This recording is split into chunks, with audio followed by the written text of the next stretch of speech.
Now, if you're not aware, Harvest is going to be getting a massive overhaul. This mechanic is going to be essentially nothing compared to what it was before. Harvest is easily still, to this day, one of the most powerful and influential mechanics in the game. No matter what area of the game that you specialize in, whether it be hardcore solo self-found, where you have racers who are pushing in things like the Gauntlet, they still use the Harvest mechanic to get some of the items that they need for their goals. Or on the other side, where you have insanely detailed crafts that happen where these people are pushing infinite amounts of currency into these items. Harvest is still the way that they are accomplishing these items. And that's always posed the problem for GGG.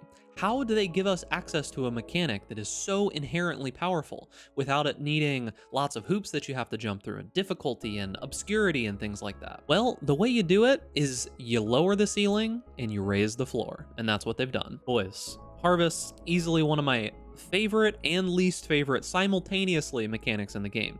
Insanely powerful, but it's always been a chore to do, and all of that is changing. And I think that maybe you should be thinking about implementing some Harvest strategy into your league start. We're gonna go over a lot of things in this video, both making currency with Harvest, how that you should approach it, maybe some ideas that you can use the mechanic for, and more. So remember, boys, if you enjoy this content, make sure to give this video a like, subscribe to the YouTube channel, hit that notification bell to stay up to date with all the latest videos.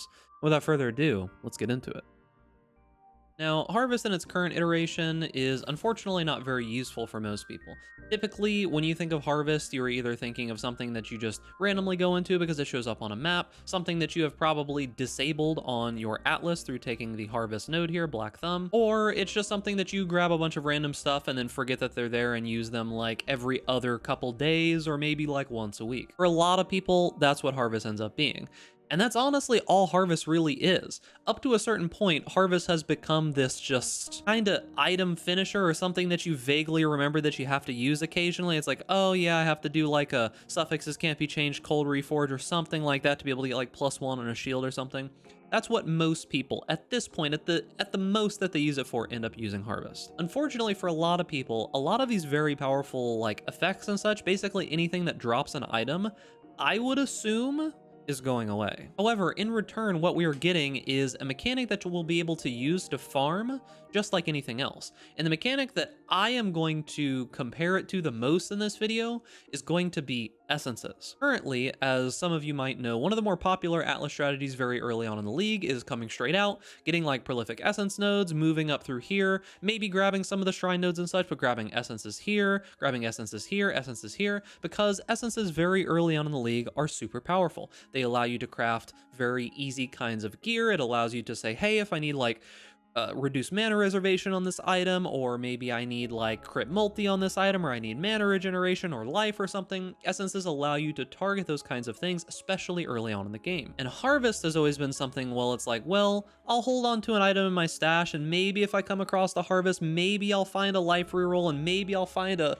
reforged life as more common roll, and maybe I'll get something, but it's always just kind of been a pain. It hasn't been like a consistent, even if you invest into it, it still is kind of frustrating to use at a base level. So now, what I feel that you should be thinking of when it comes to Harvest very early on in the league is you should be thinking, well, I can invest into these Harvest nodes, I can try to farm Harvests and build up this Harvest Essence, whatever it's going to be called, Life Force I think is what they're calling it.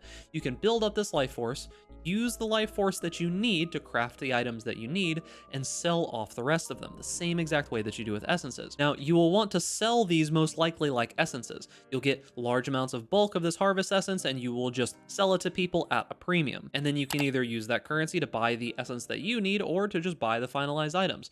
It is now a like mechanic that you can invest into. It will scale off of you, making your maps more juicy. Say in the new Atlas, they're making it so that the Beyond node that we're getting over here somewhere, I don't remember exactly which one it is, but the Beyond node, yeah, Scent of Blood is just going to have like a 10% chance for Beyond monsters, which are now Scourge monsters, to show up in your map.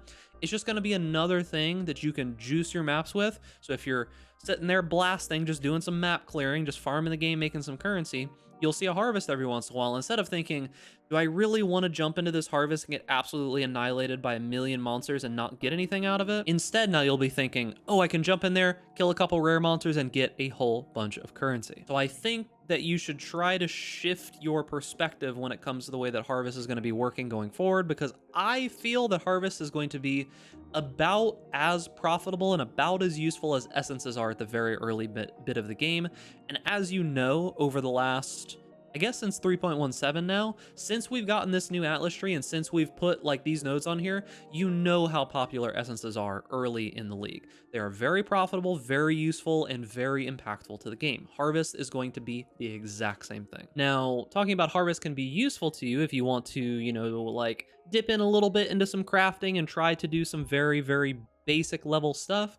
You can think about very early on in the league, say if you're doing like a block-based build or like glancing blows or something like that. You could make use of Harvest very easily if you just find a Shaper Shield, or I think it's Crusader. I don't remember which other influence it is that has life gain on block up the top of my head.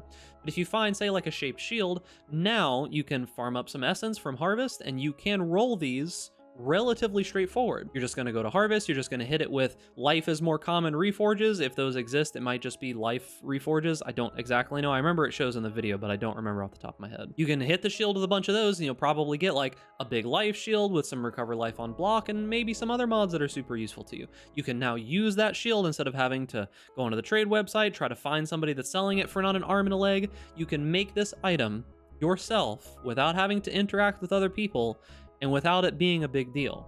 Previously, you might have had to do 6, 7, 8, 9 harvests in a row just to even get a Life is More Common Reforge. It could have happened to you. Now it's going to smooth out that process quite a bit more. Every harvest or two that you do, you'll probably be able to do a craft or two, at least some of the lower ones. Now, talking about Harvest at the very high end, Harvest is still, to this day, used to make some of the more powerful items in the game. And man, my character, when you remove MTX off of a character, it's always impressive how crazy they look sometimes. But Harvest is still used to make some of the more powerful items in the game. In particular, like when I was creating this shield, I found this base on the trade website. It had already a bunch of crazy mods on it, and I have spent probably more Exalt than I'm happy with saying doing suffixes cannot be changed and doing a cold reforge trying to get +1 cold on this shield. So when it comes to finishing these really insanely powerful items, Harvest, probably even going forward still, is still going to be used in a lot of these super high powered crafts. But I would expect that the like peak power that is available through a lot of this stuff is not going to be as high as it was previously. I can foresee the very, very peak of what Harvest was capable of being pushed down a little bit. And I can also see a lot of the crafts that are on the Hoarder crafting bench, things like sacrifice up to a half stack of divination cards. I could see potentially some of these being removed, because if they don't allow us to have a Hoarder crafting station inside the zone, most likely anything that's going to drop an item is no longer going to be around. I hope that that's not the case, and I hope that I'm wrong there, but there's a chance that we're not going to have anything like this anymore, and that would be kind of unfortunate, because I think sacrificing divination cards is actually pretty cool. And on top of that, for the random like hardcore solo self-found streamers, if you get rid of these divination cards, a lot of them aren't going to be able to get like mage bloods and stuff like that in solo self-found even close to as easy anymore, so kind of sucks for them as well. And that is going to be it for the video. Harvest should be super impactful next league for most of the player base. I'm sure there's a couple like big giant mirror mafia Andes who are going to be pretty upset that some of their crazy like augment influence kind of mods probably won't be around anymore, but unfortunately for them and thankfully for us, the game isn't balanced around those people most of the time. Want to give a quick shout out to all my patrons. Thank you for all your generous support. You help make these videos happen. And remember, boys, if you're enjoying this content, make sure to give this video a like, subscribe to the YouTube channel, hit that notification bell to stay up to date with all the latest videos, and stay safe out there in Ray class. And I'll see you guys in 3.19 Lake of Calandra.